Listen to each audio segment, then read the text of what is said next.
नमस्कार, स्वागत है आप सभी का इस चैनल पर। दर्शकों, आज के इस वीडियो में हम बात करते हैं वृश्चिक राशि वर्ष फल को लेकर के। जी हाँ, वृश्चिक राशि वालों के लिए नूतन वर्ष 2026 क्या कुछ शुभाशुभ परिणाम लेकर आने वाला है। ये वर्ष विद्यार्थियों को कैसे प्रभावित करने वाला है, ये वर्ष व्यापारियों के लिए कैसा रहेगा, नौकरी कर रहे जातकों के लिए कैसा रहेगा, स्वास्थ्य इस वर्ष में कैसा रहने वाला है, और इस वर्ष में क्या आपके परिवार में आपका ही मांगलिक विवाह आदि का योग बन रहा है या नहीं बन रहा है। इन सभी विषयों की चर्चा आज के इस वीडियो में करते हैं वृश्चिक राशि के लिए।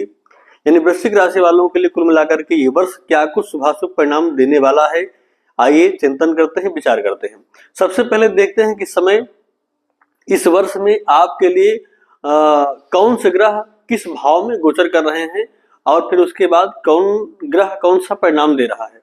दरअसल जब भी हम वर्ष फल को देखते हैं तो प्रायः 3 ग्रहों को ही केंद्र बिंदु मान करके वर्ष फल का निरूपण करते हैं। बृहस्पति, शनि, राहु और केतु को भी जोड़ लेते हैं। ऐसे में ये तीनों ग्रह आपके किस भाव में किस स्थान पर गोचर कर रहे हैं और क्या परिणाम आपको दे रहे हैं। देखिए, वृश्चिक राशि के लिए इस समय राहु का गोचर चतुर्थ भाव में, शनि पंचम और बृहस्पति अष्टम भाव में गोचर कर रहे हैं।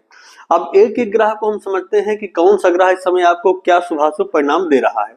दरअसल बृहस्पति 21 मई 2026 तक आपकी राशि से अष्टम भाव में ही गोचर करने वाले हैं। तो इनका जो परिणाम 21 मई 2026 तक है वो अष्टम भाव में ही आपको देखने को मिलेगा। और अष्टमश बृहस्पति को अगर हम देखें तो कोई बहुत अच्छा या शुभ परिणाम देने वाले नहीं है, ऐसा हम कह सकते हैं। अष्टमश बृहस्पति कहीं न कहीं मंदे हो जाते हैं और अष्टम भाव में बैठे हुए बृहस्पति आपके जीवन में, आपके परिवार में आपके लिए मांगलिक योग का निर्माण नहीं करते हैं। ऐसे में जिनका विवाह आदि नहीं हो रहा है उनके लिए समस्याएं बनी रहेगी। यानी विवाह आदि में कहीं न कहीं अभाव के योग बृहस्पति अष्टम भाव में बैठ करके बनाते रहेंगे और ये शिक्षा के, संतान के, ज्ञान के उच्च शिखर के भी कारक हैं। तो इसमें भी कहीं न कहीं संघर्ष बना रहेगा। अष्टमश बृहस्पति विद्यार्थियों के लिए भी कोई बहुत अच्छा परिणाम देने वाले नहीं होते हैं। और संतति प्राप्त की चाह है या संतान के द्वारा सुख को भी देखें तो उसमें भी कहीं न कहीं कुछ अभाव बना रहता है। तो ये गोचर कब तक रहेगा? 21 मई 2026 तक बृहस्पति का ये गोचर आपके लिए अनुकूल परिणाम देता हुआ दिखाई नहीं पड़ रहा है। अब बात करते हैं शनि की। शनि आपकी राशि से इस समय पंचम भाव में गोचर कर रहे हैं। अब पंचम भाव में गोचर कर रहे शनि देव यद्यपि इस समय देखें तो आपके लिए हम ये कह सकते हैं कि कोई भी शनि की ढैया नहीं है, कोई शनि की 7.5 नहीं चल रही है आपके ऊपर, लेकिन पंचमश शनि भी बहुत कष्टकारक माने जाते हैं। कई बार आपकी राशि के लिए कितना रहेंगे ये देखते हैं। देखिए, जब पंचम भाव में शनि यहाँ पर बैठते हैं तो ये भाव शिक्षा, संतान, ज्ञान, प्रेम आदि का भाव होता है। अब ये भाव इस भाव में बैठे हैं तो इन चीजों से संबंधित कहीं न कहीं समस्याएं उत्पन्न करते हैं। प्रेमियों के लिए भी बहुत अच्छा संयोग या सुयोग समय नहीं बनाते हैं। अब ऐसे में इनकी दृष्टि जब तृतीय दृष्टि आपके सप्तम भाव पर रहेगी तो व्यापारियों के लिए यहाँ पर कुछ कष्टकारक योग बना देते हैं। व्यापार में अत्यधिक संघर्ष कारक योग बना देते हैं। अगर व्यापार पार्टनरशिप में है यानी साझे का व्यापार है तो उसमें साझेदार के साथ मतभेद अत्यधिक उत्पन्न हो, ऐसी भी संभावनाएं बना देते हैं।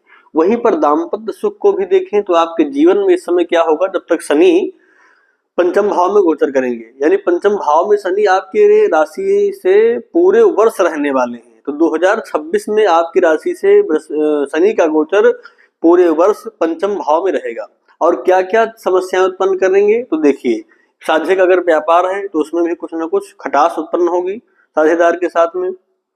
और वहीं पर अगर दाम्पत्य सुख को देखें, वैवाहिक सुख को भी देखें तो इसमें भी थोड़ी बहुत समस्याएं आएंगी। आपको चाहे किसी कारणवश, चाहे व्यापार के कारणवश ही परिवार से, घर से, जीवन साथी से दूर रहना पड़ सकता है। ऐसे भी योग शनि बना देते हैं। लाभ भाव पर दृष्टि डालेंगे तो लाभ दिलाएंगे। हालांकि संघर्ष के बाद मिलेगा, परिश्रम आप करेंगे, लाभ मिलेगा। लेकिन यहाँ पर भी जो बड़े आपके पिताजी के भाई हैं, चाचा ताऊ आदि हैं, उनके साथ भी कहीं न कहीं कुछ ना कुछ समस्याएं बना देते हैं।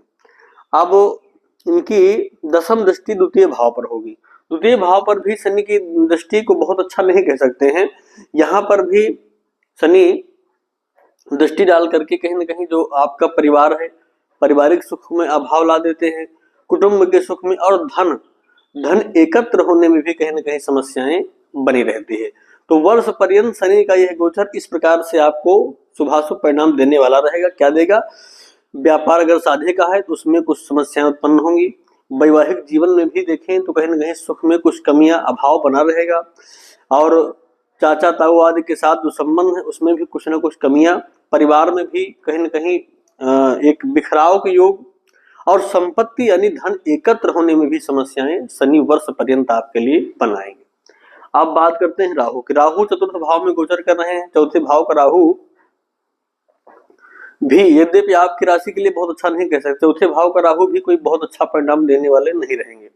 क्यों? यहाँ पर बैठेंगे तो मातृ सुख में, माता के सुखों में कमी ला देंगे। और इनकी दृष्टि की बात करें, सप्तम दृष्टि जब दसम भाव पर रहेगी तो ये भी कोई मित्र ग्रह दृष्टि नहीं है। यहाँ पर भी कार्य क्षेत्र में अत्याधिक संघर्ष के योग बनाएंगे। यानी परिश्रम, आप चाहे व्यापार कर रहे हो चाहे नौकरी कर रहे हो, नौकरी में भी थोड़ी बहुत अत्याधिक परिश्रम या समस्याएं उत्पन्न कर सकते हैं। और वहीं पर अगर व्यापार कर रहे हैं तो उसमें भी समस्याएं उत्पन्न करेंगे राहु। ऐसा योग, यानी चौथे भाव में राहु का ये गोचर भी कोई बहुत अच्छा या शुभ परिणाम देता हुआ दिखाई नहीं पड़ रहा वर्ष पर्यंत। क्यों? कब तक? 3 दिसंबर 2026 तक। तो इसको हम लगभग वर्ष पर्यंत ही माने।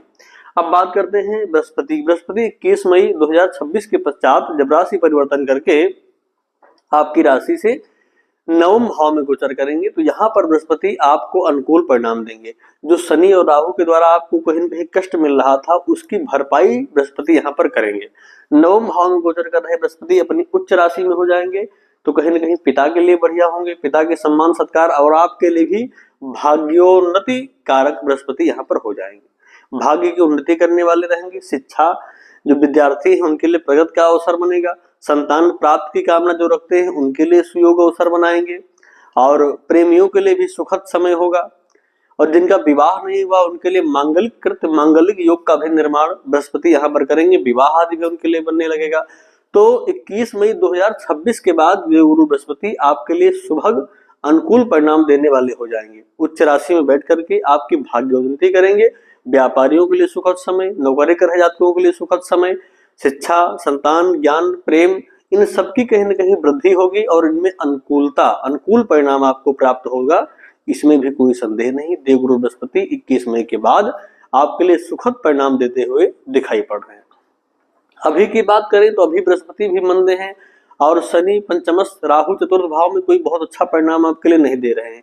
चौथे भाव का राहु भी देखें तो कहीं न कहीं परिवार के अंदर बिखराव, खटास के योग बनाएगा। और साथ ही साथ में मित्रों के प्रति भी मित्र भी धोखा देने वाले हो जाएं।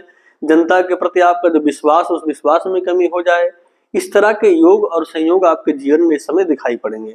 लेकिन बृहस्पति का गोचर जब अनुकूल होगा तो इनकी जो कमियां हैं उन कमियों को दूर करेंगे और देवगुरु बृहस्पति उस समय आपके लिए अनुकूल परिणाम देने वाले हो जाएंगे। तो देखिए, शनि का गोचर वर्ष पर्यंत आपके लिए पंचम भाव में रहने वाला है। तो मैं यही कहूंगा कि वैसे तो शनि की 7.5 और ढैया आपके ऊपर नहीं चल रही, लेकिन फिर भी आप शनि के उपाय हेतु, शनि की अनुकूलता हेतु उपाय करते रहिए। और आप जितना हो सके हनुमान चालीसा या सुंदरकांड का पाठ निरंतर मंगलवार और शनिवार को तो कम से कम करिए ही करिए। ये आपके लिए बहुत सुखद परिणाम देने वाला रहेगा। उसके बाद बृहस्पति का गोचर जब अनुकूल होगा तो आपके लिए ये वर्ष भी आगे का जो समय रहेगा 21 मई के बाद वो सुखद परिणाम देने वाला रहेगा। इसमें कोई संदेह नहीं। तो दर्शकों, आज के लिए बस इतना ही। पुनः मिलते हैं एक नई वीडियो। तब तक के लिए आप सभी को नमस्कार।